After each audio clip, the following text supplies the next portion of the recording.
ఇప్పుడు మరి అనేక మందికి ప్రకటించడానికి, అనేక మందికి తెలియచేయడానికి మరి అనేక మంది సేవకులను, పరిచారకులను లేవనెత్తుతూ వచ్చాడు. అయితే లేవనెత్తుతున్న ప్రతి ఒక్క పరిచారకుడును, సేవకుడును ఏ భారం కలిగి సేవ చేస్తున్నారయ్యా అంటే ఆత్మల భారము కలిగి, దేవుని యొక్క ఉద్దేశము కలిగి, దేవుని యొక్క మాటను కలిగి ప్రతి ఒక్క సేవకుడు నడుస్తూ ప్రతి ఒక్క మాటను దేవుని మాటగా ప్రతి ఒక్కరికి అందజేస్తూ వస్తున్నారు. అయితే దేవుడు మరి ఉదయకాల సమయం ముందు తనను వెంబడించేవారు అనేక మంది ఉన్నారు. ఆ అనేక మందిలో దేవుడట 5 రకాల జనులను చూశాడట. 5 రకాల జనులను చూసి ఆ 5 రకాల జనులు ఈ భూప్రపంచం మీద ఉన్నారు. క్రీస్తుని వెంబడించేవారు, క్రీస్తు సువార్తను తెలిసి కూడా వారికి అవసరమైన రీతిగా నడుచుకునేవారు ఉన్నారు. అయితే దేవుని ఉద్దేశాల మేరకు, దేవుడు చెప్తున్న సువార్తల మేరకు నువ్వు గ్రహించి దేవుని వెంబడి నడిచినట్లయితే ఈ 5 రకాల జనులలో నీవు ఉన్నావో లేవో తెలుసుకోవాలి. ఉదయకాల సమయం అందు ఏంటి, దేవుని వెంబడిస్తే 5 రకాల జనులు ఉంటారా? మరి జనువంతము ఒకటే కదా, మరి ఇందులో కూడా రకాలు ఉంటాయా అని పరిశీలన చేసినట్లయితే మనము మార్కెట్కి వెళ్ళి కూరగాయలు తెచ్చుకుంటాం. కూరగాయల్లో రకాలు ఉంటాయి, కూరగాయల్లో గ్రేడ్స్ ఉంటాయి, కూరగాయల్లో మరి క్వాలిటీ ఉంటుంది, బెస్ట్ క్వాలిటీ ఉంటుంది, చీప్ క్వాలిటీ కూడా ఉంటుంది. అలాగే మనుషుల్లో కూడా కొన్ని రకాలు, కొన్ని ప్రవర్తనలు కూడా కలిగి ఉంటాయని క్రీస్తుని వెంబడిస్తూ నడుస్తూ వచ్చిన వారిలో ఆ 5 రకాల గల జనులు ఉన్నారట. ఆ 5 రకాల గల జనులలో మొదటగా మనం చూసుకుంటే క్రీస్తుని వెంబడించడానికి వచ్చిన వారిలో మొదటగా తిండిని ప్రేమించే జనులు ఆయన వెంబడి వచ్చారట. అందుకే మాట్లాడుతున్నాడు యోహాను గారు రాసిన సువార్తలో మాట్లాడుతూ 6వ వచనము 26వ వచనంలో 6వ అధ్యాయము 26వ వచనంలో దేవుడు మాట్లాడుతూ యేసు ప్రభు వారిని వెంబడించిన వారిలో మొదటగా తిండి అంటే ఆయన వెనకాల వెళితే ఏదైనా ఆహారం దొరుకుతుందేమో అని వెంబడించేవారు ఉన్నారట. చూద్దాం, 6వ అధ్యాయము 26వ వచనంలో మాట్లాడుతున్నాడు, చదువుదాం. యేసు, మీరు సూచనలు చూచుట వలన కాదు, రొట్టె భుజించి తృప్తి పొందుట వలననే నన్ను వెంబడించుచున్నారని మీతో నేను నిశ్చయముగా చెప్పుచున్నాను. ఏమంటున్నాడంటే యేసు ప్రభు వారితో, అయ్యా మీరట సూచనలు చూచుట వల్ల కాదు, రొట్టెలు భుజించి తృప్తి పొందుట వలననే నన్ను వెతుకుచున్నారు అని మీతో నిశ్చయముగా చెప్పుచున్నాను. నేను ఏదైనా మీకు ఆహారము పెడతానేమో అనే ఉద్దేశాలతో మీరు నన్ను వెంబడిస్తున్నారట. ప్రియమైన దేవుని బిడ్డలారా, ఈ ఉదయకాల సమయం ముందు బాగా పరిశీలన చేయండి. క్రీస్తు గురించి సువార్త ప్రకటించే విషయాల్లో మనం అనేక మందికి జనులకు ఏమని సెలవిస్తామో తెలుసా? దేవుణ్ణి నమ్ముకుంటే నీకు అన్ని సమృద్ధిగా, దేవుణ్ణి నమ్ముకుంటే అన్ని సమృద్ధిగా ఇస్తాడని మాట్లాడుతూ వస్తాం. అయితే దేవుడు మనతో చెబుతూ, దేవుడు మనల్ని ధ్యానిస్తూ చెప్తున్న విషయం ఏమిటంటే యేసు ప్రభు వారిని ఏమంటున్నాడు, వెంబడించిన వారు ఆహారం కోసం వెంబడిస్తున్నారట. ఆ మాట ప్రభు యేసుక్రీస్తు వారే పలుకుతున్నారు. ఏమని? వెంబడించేవారు ఆహారం కొరకు వెంబడించే వారిగా ఉన్నారని, ఆహారం కోసం నడిచేవారిగా ఉన్నారని, ఆహారం కోసం వెళ్ళేవారిగా ఆయనతో ఉన్నారని ప్రభు మాట్లాడుతున్నాడు. ఉదయకాల సమయంలో నువ్వు దేవుని వెంబడించినట్లయితే, నువ్వు దేవునితో నడిచినట్లయితే, నువ్వు ఏ ఉద్దేశంతో దేవుడు నడుస్తున్నావో ఈ ఉదయకాల సమయంలో పరిశీలన చేసుకో. దేవుని వెంబడిస్తే నువ్వు ఆహారం కోసం వెంబడించాల్సిన అవసరం లేదు. ఎందుకంటే నువ్వు కష్టపడి తిరగలవు, నీకు ఎవరెవరు ఏదో ఒకటి పెట్టగలరు. దేవుడు మాట్లాడుతున్న విషయంలో 27వ వచనంలోకి వెళ్తే, క్షమైన ఆహారం కొరకు కష్టపడుకుని కానీ నిత్య జీవము కలగ చేయు అక్షయమైన ఆహారము కొరకే కష్టపడుడి, మనుష్య కుమారుడు దానిని మీకు ఇచ్చును, ఇందుకై తండ్రి అయిన దేవుడు ఆయనకు ముద్ర వేసి ఉన్నాడని చెప్పాను. దేవునికి స్తోత్రం. అయితే దేవుడు ఏం చెప్తున్నాడు? మీరు నా వెంబడి నడుస్తున్నారు కదా, దేనికి? నేను చెప్పే మాటలు వినడానికి కాదు మీరు వచ్చేది. నేను ఏదైనా పెడితే తిందామని వస్తున్నారు, కానీ నేనేదో చెప్తే మీరు హృదయాలు దాచుకొని భద్రపరుచుకొని నడవడానికి కాదు. ఈ లోకములో తిండిపోతులు ఎక్కువైపోయారు. ఎలా అంటే పైకి ఒకటి మాట్లాడతారు, లోపల ఒకటి తింటూ ఉంటారు. అలాగ అంటే వారు మనుషులు కనబడరు కానీ వారు ఎక్కువగా తింటానికి ఆస్కారం ఉంటుంది. చాలామంది మానవ లోకంలో, ఈ మనుషుల లోకంలో చాలామంది ఎలా ఉంటుంది దేవుని బిడ్డలారా, ఈ ఉదయకాల సమయం ముందు పరిశీలన చేసుకోండి జాగ్రత్తగా. మనము క్రీస్తుని వెంబడించే వారమైతే, క్రీస్తుని ఆజ్ఞలు నడుచుకునే వారమైతే, క్రీస్తుని ఉద్దేశాల మేరకు నడుచుకునే వారమైతే, క్రీస్తు ద్వారా మనం నడుచుకునే వారమైతే దేవుడు చెప్తున్నాడు ఏమని తెలుసా? దేవుని దగ్గరికి మనము తిండి కోసము కాదు వచ్చేది, అక్షయమైన ఆహారం కోసం, అంటే నిత్య జీవము కలగజేసే ఆహారము కోసము రావాలి. ఈ నిత్య జీవము కలగజేయు ఆహారం ఏమిటయ్యా నువ్వు పరిశీలన చేసినట్లయితే, ఆహారం అనగా మనం వండుకుంటాం, తింటాం, వస్తాం, అది కాదు. నిత్య జీవానికి కావలసిన ఆహారం ఏంటో తెలుసా? దేవుని యొక్క మాటలు, దేవుని యొక్క ఉద్దేశాలు, దేవుని యొక్క నడకలు, దేవుని యొక్క ప్రవర్తన, దేవుని యొక్క యథార్థత మనము నడిచే వారిగాను ఉండాలి. పరలోక రాజ్యములు మనల్ని నిత్య జీవముగా చేర్చడానికి దేవుణ్ణి మనము వెంబడించే వారిగా ఉండాలి. మొదటగా మనము చూసుకున్నాం కదా, దేవుణ్ణి వెంబడించే వారిలో, క్రీస్తుని వెంబడించే వారిలో తిండిని వెంబడించే వారిగా, అంటే తిండిని ప్రేమించి వెంబడించే వారిగా ఉన్నారట. మరి రెండవదిగా మనం పరిశీలన చేస్తే, క్రీస్తుని వెంబడించే వారిలో రెండవ రకం మనిషి ఎలా ఉంటారంటే, అద్భుతాలు సూచక క్రియలు చూడడానికే వెంబడిస్తారట. అద్భుతాలు సూచక క్రియలు చూడడానికి వెంబడిస్తారు. వీరికి ఎలా ఉంటుందంటే నిలకడలేని తత్వం ఉంటుంది. కారణం ఏమిటంటే, నేను అక్కడికి వెళితే కార్యం జరుగుద్ది, నేను ఆ ఊరు వెళ్తే దేవుడి యొక్క అభిషేకం కుమ్మరించబడుద్ది, నేను ఏ ఊరు వెళ్తే దేవుడి యొక్క అభిషేకం కుమ్మరించబడుద్ది అని పరిగెడుతూ ఉంటారు, వెళుతూ ఉంటారు. వీళ్ళకి చలనం ఉండదు, వీళ్ళకి నిలకడ ఉండదు, వీళ్ళకి చంచలమైన మనసు కలిగి జీవిస్తూ ఉంటారు. ప్రియమైన దేవుని బిడ్డలారా, దేవుని యొక్క సూచక క్రియలు జరిగిస్తాడని, నేను అక్కడికి వెళితే ఏదో బాగుపడతానని, నేను అక్కడికి వెళితే ఏదో స్వస్థపడతానని, దేవుడు నా పక్షాన అద్భుతం జరిగిస్తాడని ఇలా వెళుతూ ఉంటారు. చూద్దాం 6వ అధ్యాయము 2వ వచనంలో, యోహాను రాసిన గారి సువార్త 6వ అధ్యాయము 2వ వచనంలో, రోగుల ఎడల ఆయన చేసిన సూచక క్రియలు చూచి బహుజనులు ఆయనను వెంబడించిరి. యేసు కొండ ఎక్కి అక్కడ తన శిష్యులతో కూడా కూర్చుండెను. దేవునికి స్తోత్రం. ఏమని చెప్తున్నాడంటే, ఆయన రోగుల ఎడల ఆయన చేసిన సూచక్రియలు చూచి బహుజనులు వచ్చారట. ఈ రోజులు ఎవరండి మాటలు చెప్తే వస్తున్నారు? ఎవరండి దేవుని యొక్క మాటలు అందిస్తే వస్తున్నారు? మాటలు చెప్తే ఎవరు రావట్లా. ఏదో ధారాళంగా కుమ్మరిస్తేనో, లేకపోతే ఏదో ధారాళంగా ఇస్తేనో, లేకపోతే వారు ఏదో అద్భుతంగా అభిషేకాలు కుమ్మరిస్తారు అని తెలిస్తేనో వస్తున్నారు ఈరోజు. కానీ మండే సేవకుడి దగ్గరికి, మరి దేవుని యొక్క ఆజ్ఞ ఉందన్న చోటకి వెళ్తలేదు. ఏదో అద్భుతాలు చూసి ఏదో కుప్పల తెప్పలైపోయి కనబడే జనాంగము కనబడుతున్నారు, నువ్వు వెళుతున్నావు. కానీ అక్కడికి వెళుతున్న నిన్ను దేవుని మార్గంలో నడిపించే రీతిగా నువ్వు నడుస్తున్నావా? ఏదో అద్భుతం జరిగిపోతుందని, ఏదో ఆశ్చర్య కార్యం జరిగిపోతుందని అన్యుల మాదిరి అన్యుల జీవితాలను జీవించుకుంటూ నువ్వు పరిగెడితే దానికి దేవుని ఉద్దేశాలను నువ్వు నెరవేర్చబడవు. అయితే 4వ అధ్యాయము 48వ వచనంలో మాట్లాడుతూ ఏమంటున్నాడంటే, 4వ అధ్యాయము 48వ వచనంలో మాట్లాడుతూ, యేసు సూచక్రియలు మహత్కార్యములు చూడకుంటే మీరేమాత్రము నమ్మరని ఆయనతో చెప్పారు. దేవునికి స్తోత్రం. ఏదైనా అద్భుతం జరిగితేనే కానీ మీరు నమ్మరు. ఎందుకని?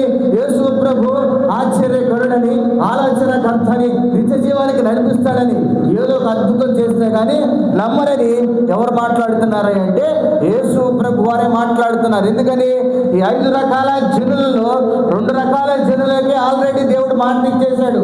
మొదటగా వచ్చిన వారికి క్షేమైన ఆహారం కోసం మీరు కష్టపడొద్దమ్మా అని చెప్పాడు.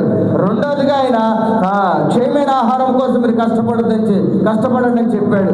రెండవదిగా దేవుడు ఏం చెప్తున్నాడు? మీరు సూచక క్రియ చూస్తేనే కానీ మీరు నమ్మరు అని మాట్లాడుతున్నాడు. దేవుని బిడ్డలారా, ఈ ఉదయకాల సమయం ముందు నువ్వెక్కడ ఉండి దేవుని మాటలు ఆలకిస్తున్నావేమో, దేవుని అద్భుతం చూడడానికి దేవుని మందిరానికి వెళ్ళనవసరం లేదు, దేవుని కార్యాన్ని చూడడానికి దేవుని దగ్గరికి వెళ్ళనవసరం లేదు, దేవుని యొక్క సన్నిధికి వెళ్ళనవసరం లేదు. దేవుడే నీ దగ్గరికి వచ్చి, దేవుని వాక్యమే నీ దగ్గరికి వచ్చి, దేవుని మాటలే నీ దగ్గరికి వచ్చి మాట్లాడుతున్నాయి. ఈ ఉదయకాల సమయం ముందు యేసు సూచక క్రియలను యేసు అంటున్నాడు, సూచక క్రియలను మహత్కార్యములు చూడకుంటే కానీ మీరు ఏమాత్రము నమ్మరని ఆయనతో చెప్పారు. అందుకైన అంటున్నాడు, ప్రధాన ప్రభువా, నా కుమారుడా చావక మునిపే రమ్మని ఆయనను వేడుకొనెను. యేసును వెళ్ళుము, నీ కుమారుడు బ్రతికించి ఉన్నాడని ఆయనతో చెప్పగా ఆ మనుషుడు యేసు తనతో చెప్పిన మాట నమ్మి వెళ్ళి పోయెను. ప్రియమైన దేవుని బిడ్డలారా, యేసు ప్రభు వారిని రమ్మని, అయ్యా నా కుమారుడు బాగుపడాలని అడిగితే, నీ కుమారుడు చావడలేదు వెళ్ళని చెప్తే ఆయన చెప్పిన మాటని విశ్వాసంతో నమ్మి వెళ్ళాడు. దేవుడు అతని జీవితంలో అద్భుత కార్యము జరిగించాడు. ప్రియమైన దేవుని బిడ్డలారా, దేవుడు నీ జీవితంలో అద్భుతాలు ఆశ్చర్య కార్యాలు జరిగిస్తే నేను మందిరాలకు వస్తాను, జరిగిస్తే నేను యేసు ప్రభువుని వెంబడిస్తాను, కార్యం జరిగిస్తే నేను ఆయనతో వస్తానని నువ్వు అనుకున్నట్లయితే, నువ్వు అనుకోవడం కాదు కానీ ఆయన యందు విశ్వాసం ఉంచాలి, ఆయన మాట యందు విశ్వాసం ఉంచాలి, ఆయన నడక యందు విశ్వాసం ఉంచాలి. అంతేగాని అద్భుతాల కోసం, ఆశ్చర్య కార్యాల కోసం, అభిషేకాల కోసము ఇక్కడికి అక్కడికి పరిగెడతాము కాదు. యేసు ప్రభు నీ దగ్గరికి వచ్చాడని, క్రీస్తు నీలో ఉన్నాడని, క్రీస్తు నీతో ఉన్నాడని నువ్వు గ్రహించి నువ్వు ఉన్న చోటనే ప్రభువుని వెంబడించినట్లయితే దేవుడు నీ పక్షాన అద్భుత కార్యము జరిగిస్తాడు. దేవునికి స్తోత్రం. మరి మూడోదిగా మనం చూసుకున్నట్లయితే ప్రియమైన దేవుని బిడ్డలారా, దేవుడు మాట్లాడుతూ అంటున్నాడు, ఈ మూడోదిగా యేసు ప్రభు వారి దగ్గరకు వచ్చిన వారు ఎవరున్నారంటే, మూడవదిగా స్వస్థతలు జరిగించుకొని వెళ్ళిపోయిన వారు ఉన్నారు. స్వస్థతలు జరిగించుకొని వెళ్ళిపోవడం ఏంటంటే ఈరోజు చాలా ఆనవాయితీగా మార్చబడింది. ఎందుకనంటే ప్రతి ఒక్కరు వారి అవసరాల కొరకు వారి అవసరాల కొరకు వచ్చి వెళ్ళిపోతూ ఉంటారు.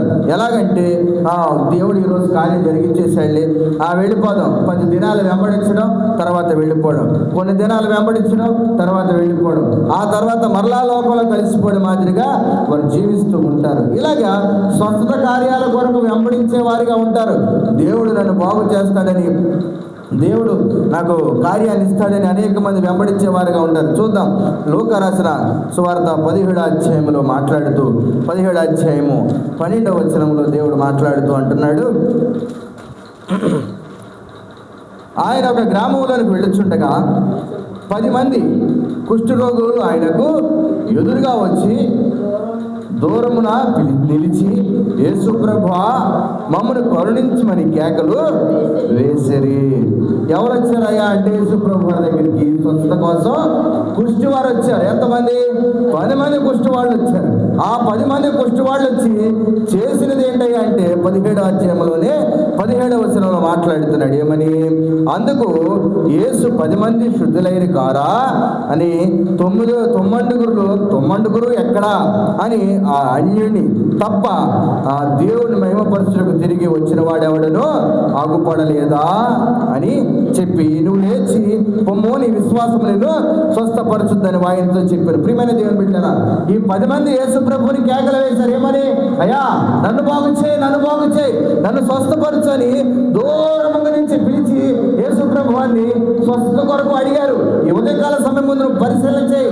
నీవు బాగుపడాలని కేకలు వేస్తున్నావు, కానీ బాగుపడిన తర్వాత మరలా తిరిగి ఆయన దగ్గరికి రావట్లేదు, విడిచిపెట్టి వెళ్ళిపోతున్నావు. అందుకే 13-14 వచనంలో మాట్లాడుతున్నాడు. ఏమని తెలుసా?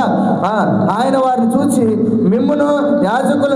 మీరు వెళ్ళి మిమ్మును యాజకులకు కనపరచుకుని వారితో చెప్పి వారు వెళ్ళుచుండగా శుద్ధులైపోయారు, బాగుపడ్డారు. దేవుని మాట ద్వారా వారిలో ఒకడు తనకు స్వస్థత కలుగుట చూచి గొప్ప శబ్దంతో దేవుణ్ణి మహిమపరచుతూ తిరిగి వచ్చి ఆయనకు కృతజ్ఞతాస్తులు చెల్లించుతూ ఆయన పాదముల మీద పెద్ద సాగిల పడి వాడు సమరయుడు. దేవునికి స్తోత్రం. ఈ ఉదయకాల సమయం ముందు జాగ్రత్తగా పరిశీలన చేయి. అద్భుతాల కోసం, ఆశ్చర్య కార్యాల కోసం, స్వస్థ కార్యాల కోసం దేవుడిని వాడుకోవడం ఈ ఉదయకాల సమయం ముందు మానివేసే. ఎందుకంటే దేవుని కొరకు వస్తున్నావు, కానీ దేవుని మాటలు వింటున్నావు, కానీ దేవుని ఆశ్చర్యము పొందుకుంటున్నావు, దేవుని ఆశీర్వాదం పొందుకుంటున్నావు, దేవుని స్వస్థతను పొందుకుంటున్నావు, కానీ తిరిగి రాని వాడిగా నువ్వు జీవిస్తున్నావు. ప్రియమైన దేవుని బిడ్డలారా, అందుకనే ఈ 5 రకాల జనులలో ఈ 3 దేవుడు ప్రాముఖ్యంగా చూపిస్తున్నాడు. మొదటిగా తిండిపోతనాన్ని దేవుడు తీసుకోమంటున్నాడు. దేవుడి దగ్గరికి నీవు ఖాళీ కడుపుతో వచ్చినట్లయితే, ఉపవాసం ఉండి వచ్చినట్లయితే దేవుడిని ఆశీర్వదిస్తానని చెప్తున్నాడు. తిండి కోసం రావద్దు, నిత్య జీవమైన ఆహారం కోసం రా అంటున్నాడు. రెండోది అద్భుతాలు, ఆశ్చర్య కార్యాలు, అభిషేకాల కోసం నువ్వు కాదు వచ్చేది. నేను నిత్య జీవానికి నడిపించే మాటలు నీ యుద్ధం నా యుద్ధం అని గ్రహించి రమ్మంటున్నాడు. మూడోదిగా స్వస్థత కోసం వచ్చినట్లయితే దేవుని దగ్గర కార్యం జరిగించి మరలా దేవునికి నువ్వు కృతజ్ఞతాస్తుతులు చెల్లించేవాడిగా నువ్వు ఉండాలని దేవుడు సెలవిస్తున్నాడు. 10 మంది కుష్ఠరోగులు యేసుప్రభు వారిని పిలిచారు. 10 మంది కుష్ఠరోగులు యేసుప్రభు వారిని స్వస్థ చేయమని అడిగారు, బాగు చేయమని అడిగారు. కానీ తిరిగి వచ్చినది మాత్రము ఒక్కడే. మిగతా 9 మంది తిరిగి వెళ్ళిపోయారు. ఎందుకనంటే బాగు చేయబడ్డాం, అవసరం తీరిపోయింది కదండి, అందుకే వెళ్ళిపోయారు. ప్రియమైన దేవుని బిడ్డలారా, అవసరం తీరిపోయినది. అవసరం కోసం దేవుడిని వాడుకోవద్దు. తర్వాత నువ్వు అనేక ఇబ్బందులు పడతావు, అనేక శ్రమలు పడతావు. దయతో గమనించండి ప్రియమైన దేవుని బిడ్డలారా, ఇది హెచ్చరిక అయితే నువ్వు అనుకున్నట్లయితే ఇది హెచ్చరిక కాదు. దేవుని యొక్క ఉద్దేశము, దేవుని యొక్క మాట సెలవిస్తున్నాడు. నువ్వు స్వస్థతను పొందుకున్నట్లయితే, విడుదలను పొందుకున్నట్లయితే, నువ్వు ఉన్న చోటే దేవుడు నీకు ఎక్కడైతే విడుదలనిచ్చాడో, దేవుడు నీకు ఎక్కడైతే స్వస్థతనిచ్చాడో అక్కడ నువ్వు దేవుని యొక్క అద్భుత కార్యాలు చూడాలని దేవుడు నిన్ను స్వస్థపరిచాడు. ప్రియమైన దేవుని బిడ్డలారా, మరి 4వదిగా మనం చూసుకున్నట్లయితే ఇది చాలా ప్రాముఖ్యమైన విషయం. ఏమిటంటే జనులలో, సంఘములోనే కావచ్చు, జనులలోనే కావచ్చు, ప్రతి ఒక్క మనుషుడిని తప్పుదోవ పట్టించేవారు ఉంటారు, తప్పుదోవను పట్టించేవారు ఉంటారు. వీరిని కూడా యేసుప్రభు వారు ఆయన సువార్త పరిచర్యలో చూశారు. సుధమ యోహాను గారు రాసిన సువార్త 8వ అధ్యాయంలో వీరిని కూడా యేసుప్రభు వారు చూసి అంటున్నాడు. యోహాను గారు రాసిన సువార్త 8వ అధ్యాయము 6వ వచనం 7వ వచనం చదువుకుందాం. ఆయన మీద నేరము మోపవలెనని ఆయనను శోధించు ఇలాగా అడిగిరి. అయితే మీ యేసు వంగి నేల మీద ఏయో రాయిచుండెను. ఇక్కడ ఏం జరుగుతున్నాయి అంటే, యేసుప్రభు నేల మీద రాయడానికి ఒక స్త్రీ, వ్యభిచారైన స్త్రీ పట్టుబడితే ఆ గ్రామస్తుల్లో ఉన్నవారు ఆమెను పట్టుకొని కొట్టాలని వెంటబడుతుంటే ఆమె యేసుప్రభు వారి దగ్గరికి వచ్చి ఆగితే యేసుప్రభు వారిపై దొరికిందే అవకాశం, దొరికిందే ఛాన్స్ ఇప్పుడని ఈ స్త్రీని ఇప్పుడు యేసుప్రభు వారు ఏం చేస్తాడా? పాపం చేసిన వారికి శిక్ష ఉంచుద్దని చెప్తాడు కదా దేవుని వాక్యము. మరి ఇప్పుడు యేసుప్రభు వారి పాపిని శిక్షిస్తాడా, రక్షిస్తాడా?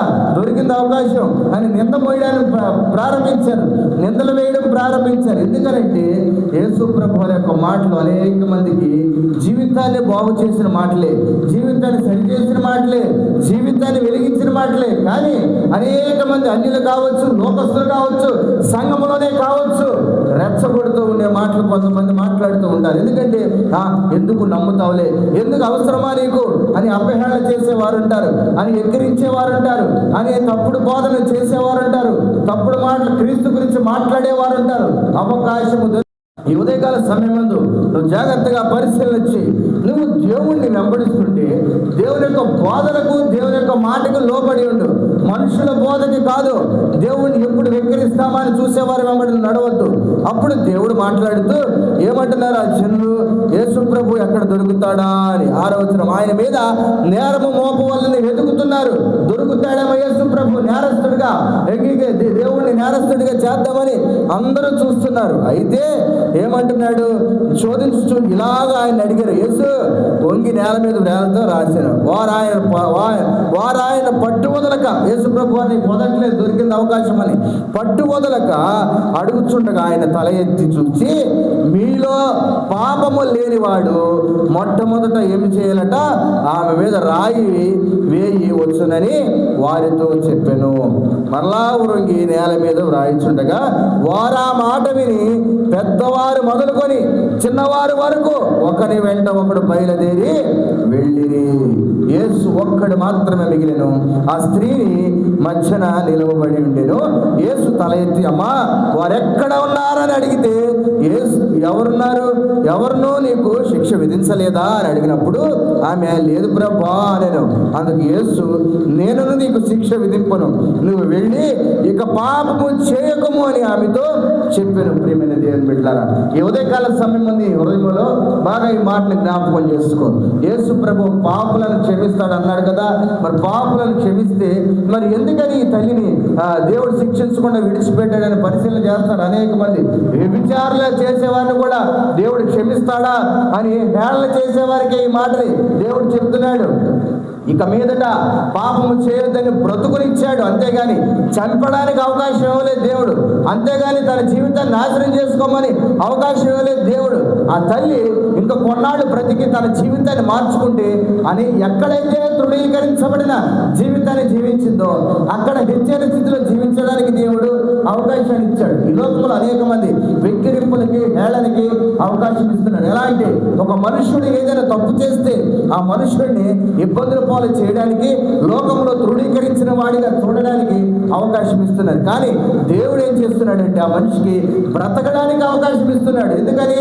ఎక్కడైతే నువ్వు తృణీకరించబడిన వాడిగా నువ్వు ఉన్నావో అక్కడ దేవుడు నిన్ను ప్రేమించాలని ఆశపడుతున్నాడు. దేవునికి స్తోత్రం. నువ్వు తప్పుడు బోధలకు నువ్వు అవకాశం ఇవ్వద్దు, తప్పుడు బోధలకు నువ్వు ఛాన్స్ ఇవ్వద్దని దేవుని వాక్యము సెలవిస్తున్నది ఉదయకాల సమయం ముందు. మరి పరిశీలన చేసినట్లయితే దేవుడు చెప్తున్నాడు, ఇప్పుడు వరకు మనము తిండి బోధకం గురించి మాట్లాడాము, ఇప్పుడు వరకు మనము అద్భుతాలు, ఆశ్చర్యాల గురించి వెళ్ళేవారి గురించి మాట్లాడుకున్నాం, స్వస్థ కార్యాల గురించి వెళ్ళేవారి గురించి మాట్లాడుకున్నాం, తప్పుడు బోధలు చేసేవారి గురించి కూడా మనము మాట్లాడుకున్నాం. కానీ చివరిగా మరి వీటన్నిటి నుంచి దేవుడు విడుదలిచ్చి దేని యొక్క వెంబడించాలయ్యా అంటే క్రీస్తు చెప్పే విషయాల్లో, క్రీస్తుని ఏ విషయాల్లో వెంబడించాలయ్యా అంటే చూద్దాం. యోహాను రాసిన సువార్త 6వ అధ్యాయము 66వ వచనంలో మాట్లాడుతూ ఏ విషయాల్లో వెంబడించాలంటే యేసు ప్రభువుని అప్పటి నుండి ఆయన శిష్యులలో అనేకులు వెనక్కి తీసి మరి ఎన్నడూ ఆయనను వెంబడించలేదు. చూద్దామా 64వ వచనంలో, మీలో విశ్వసించిన వారు కొందరని మీరు వారితో చెప్పాను. విశ్వసించిన వారు ఎవరో తను అప్పగించబో వాడెవడు మొదటి నుండి యేసునకు తెలియను, మరియు ఆయన తండ్రి చేత వారికి కృపను అనుగ్రహించుకుంటే ఎవడనో తన యొద్దకు రాలేడని ఈ హితువు బట్టి మీతో చెబుతున్నాను నేను. అయితే అప్పటి నుండి ఆయన శిష్యులు అనేకులు వెనక్కి తిరిగి మరి వెన్నడూ రాలేదు. ఎందుకంటే దేవుడి మాట చెప్తున్నాడంటే యేసు ప్రభువుని సిలువకు పంపించడానికి ఆయన శిష్యుల్లో ఒకరు ఉన్నారని మాట్లాడాడు. అది ఎవరో నాకు తెలుసు అని చెప్పాడు. ఆ తర్వాత ఎవరు ఆయన వెంబడించలేదు, వెనక్కి తిరిగి వెళ్ళిపోయి ఇంక రాలేదు. అయితే కాబట్టి యేసు మీరు కూడా వెళ్ళిపోవాలని అనుకుంటున్నారా అన్నాడు. మీరు కూడా వెళ్ళిపోవాలనుకుంటున్నారంటే ఆ 12 మంది అడగగా సీమోను మాట్లాడుతున్నాడు. ఏమని? ప్రభా, ఎవరి యొద్దకు వెళతాం మేము? నీవే నిత్య జీవపు మాటలు మాట్లాడగల దేవుడవు, నిత్య జీవపు మాటలు గలవాడు కదా. నీవే దేవుని పరిశుద్ధుడు అని మేము విశ్వసించి ఎరిగి ఉన్నామని ఆయనతో చెప్పగా, అందుకు యేసు, నేను మిమ్మల్ని 12 ఏర్పరచుకోలేదా? మీలో ఒకడు సాతాను అని వారితో చెప్పాను. సీమోను ఇస్కరియోతు యోధా కుమారుడైన 12 మందిలో ఒకడై ఉండి ఆయన అప్పగింపుకోవచ్చుండగా వారిని గురించి ఈ మాట చెప్పారు. ప్రియమైన దేవుని బిడ్డలారా, దేవుడిని వెంబడిస్తున్న మనము దేవుని యొక్క నిత్య జీవపు మాటల వరకు మనం వెంబడించే వారిగా ఉండాలి. దేవుడు మన పరలోక రాజ్యానికి తీసుకెళ్లే మాటలే మనకు చెబుతాడు, కానీ మన బ్రతుకులు మార్చే మాటలే మనకు సెలవిస్తాడు. కానీ ఈ లోకం నుంచి మనం వేరు చేసే మాటలే కానీ, బంధువుల నుంచి వేరు చేసే మాటలే కానీ, స్నేహితుల నుంచి వేరు చేసే మాటలే కానీ దేవుడు మనకి చెప్పడని సెలవిస్తున్నాడు. అందుకని క్రీస్తుని వెంబడించే వారిలో ఈ 5 రకాల జనులు ఉంటారని దేవుడు మాట్లాడుతున్నాడు. బాగా జ్ఞాపకం చేసుకోండి. మొదటగా నువ్వు క్రీస్తుని వెంబడించేటట్లయితే తిండి నీలో ఉంటే తీసివేసుకో. యేసు ప్రభువు వారి దగ్గరికి వెళితే ఆ కూటానికి వెళితే భోజనం పెడతారు, ఈ కూటానికి వెళితే భోజనం పెడతారని ఆ ఉద్దేశాన్ని తీసివేసుకో. ఆ కూటంలోకి వెళితే దేవుని వాక్యము ద్వారా నేను నిత్య జీవానికి వెళతానని నువ్వు పరిశీలన చేసుకో. రెండోదిగా, నేను ఆ సంఘముకు వెళితే నేను అద్భుతాలు చూస్తాను, ఈ సేవకుడి దగ్గరికి వెళ్తే అద్భుతాలు చూస్తాను, ఇక్కడికి వెళితే నేను సూచక్రియలు చూస్తానని అనే ఉద్దేశంతో నువ్వు ఒకవేళ సేవకుడి దగ్గరికి పరిగెట్టినట్లయితే ఆ విషయం గురించి నువ్వు జ్ఞాపకం చేసుకో. ఆ ఉద్దేశాల మేరకైతే నువ్వు పరిగెట్టాల్సిన అవసరం లేదు. నువ్వు ఇంట్లో కూర్చొని విశ్వాసంతో ప్రార్థిస్తే కూడా దేవుడు నీతో మాట్లాడతాడు. నువ్వు నమ్మి రక్షించగలిగితే దేవుడు నీతో మాట్లాడతాడు. ప్రియమైన దేవుని బిడ్డలారా, మూడోదిగా మనం చూసుకున్నట్లయితే దేవుడు స్వస్థ కార్యాలు జరిగిస్తాడని. అక్కడికి వెళితే అద్భుతం జరుగుతుంది, అది కట్టుకుంటే అద్భుతం జరుగుతుంది, ఇది కట్టుకుంటే అద్భుతం జరుగుతుంది అని అనుకోవద్దు, స్వస్థ జరుగుతుంది అని అనుకోవద్దు. దేవుడు మాట ఒక దారాలు స్వస్థ కార్యాలు చూస్తావు, నువ్వు నమ్మాలి, నువ్వు విశ్వసించాలి. గుంపులుగా అయితే స్వస్థ కార్యం జరుగుతుందని నువ్వు అనుకోవద్దు. గుంపులుగా ఉన్న జనాల్లో నుంచే దేవుడు రక్తస్రావం కలిగిన స్త్రీని బాగు చేసి ప్రత్యేకించబడిన దానిగా దేవుడు చూశాడు. ప్రియమైన దేవుని బిడ్డలారా, అనేకుల మంది దగ్గరికి వెళ్ళాల్సిన అవసరం లేదు. దేవుడిని దగ్గరికి వచ్చి నేను బాగు చేయాలని ఆశపడుతున్నాడు. తప్పుడు బోధకులు వెళ్ళాల్సిన అవసరం లేదు, తప్పుడు బోధను అనుసరించాల్సిన అవసరం లేదు. ఏదో నీకు 4 మాటలు చెప్పి నేను హెచ్చరిక స్థితిలో ఉంచే వారి దగ్గరికి వెళ్ళాల్సిన అవసరం లేదు. దేవుడి ఉంచుతానని దేవుని వాక్యం సెలవిస్తున్నది. వీటన్నింటినీ హృదయంలో ఉంటే విడిచిపెట్టి పరలోక రాజ్యంలో దేవుని హృదయపూర్వకంగా వెంబడించే కృపను దేవుడు నీకు అనుగ్రహిస్తారని సెలవిస్తున్నాడు. కనుక ఈ 5 రకాల మనుషులు కనుక ఈ మనస్తత్వం కనుక మనలో ఉంటే దేవుడిని హృదయపూర్వకంగా మనం వెంబడించే వారిగా దేవుడు సెలవిస్తున్నాడు. కనుక అటువంటి కృప దేవుడు మనందరికీ అనుగ్రహించును గాక. మరి ప్రార్థన చేద్దాం. మరి దేవుడు ఇప్పటి వరకు ఎంతగానో తనకు ఉద్దేశాల మేరకు తన యొక్క క్రియల మేరకు మనం